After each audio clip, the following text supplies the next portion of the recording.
Virir Panim, and welcome to the world that was. Today, we're going to look at a recipe from the Etruscans, a pre-Roman civilization found in Italy in the Bronze Age. This is a very simple mushroom and barley soup, which is based on a similar dish from the early Roman Republic, as recorded by Cato the Elder in his De Agricultura in the mid-2nd century BC. In any case, let's take a look at the world that was. To begin with, we need to prepare our mushrooms. Scrape out the gills from underneath your mushrooms and slice them into sections, like so. If they're a bit large, like these mushrooms, you can chop them into mouth-sized pieces like what I'm doing here. Depending on what kind of mushroom you use, you may not actually have to remove the gills.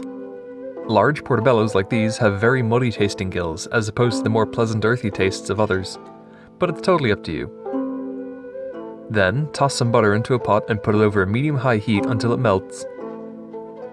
Toss your mushrooms into the pot and sprinkle them with a bit of salt and fresh pepper.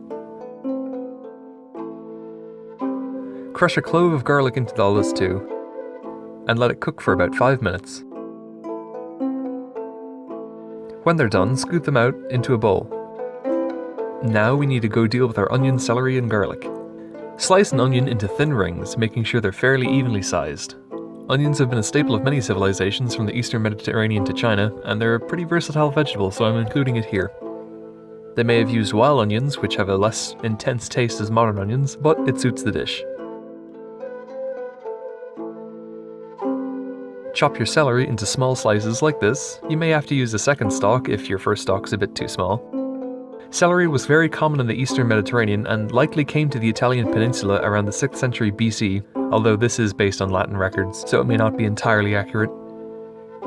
Then, go pour some olive oil into your now empty pot. Put this on a medium-high heat until the oil starts to shimmer.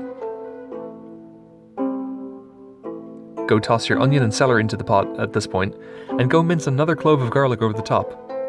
Let all this cook for about 5 minutes over a medium-high heat while you go chop your root vegetables.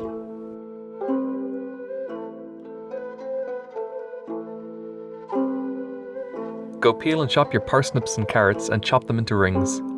Since Greek and Roman writers have never really distinguished between these root vegetables, I'm going to be using one of each here.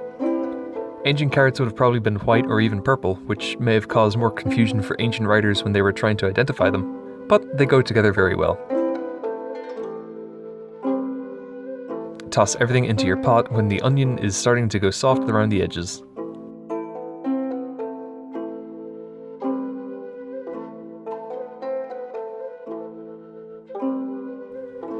Realize that your pot is going to be too small to fit more ingredients, so go transfer your stuff halfway through cooking before covering the pot and cooking it for about 5 minutes over a medium-high heat.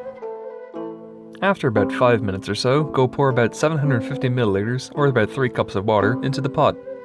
Here I'm going to be using a vegetable stock, and a very similar thing may have been used in Etruscan kitchens, but water works just as well here.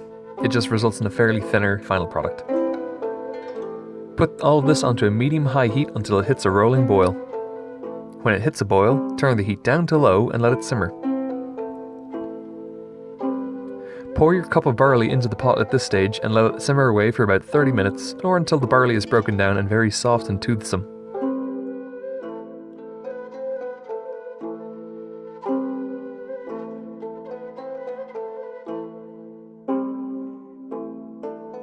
About 10 minutes before you want to serve up your dish, go stir in your cooked mushrooms.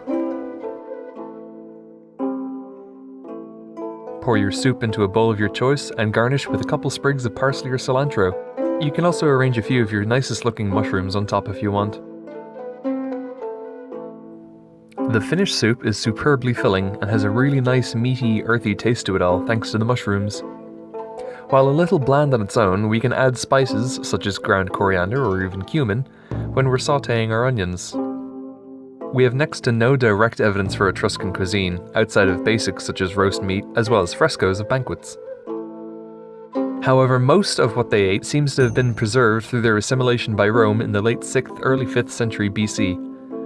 While mushrooms were certainly eaten by the rich and elite in Rome for much of its history, it's likely that the Etruscans would have had a similar attitude towards these fungal foodstuffs. I chose to use portobello mushrooms here because they taste good. They also seem to be quite similar to what ancient Romans would have used, given contemporary accounts warning about people foraging for mushrooms in the wild.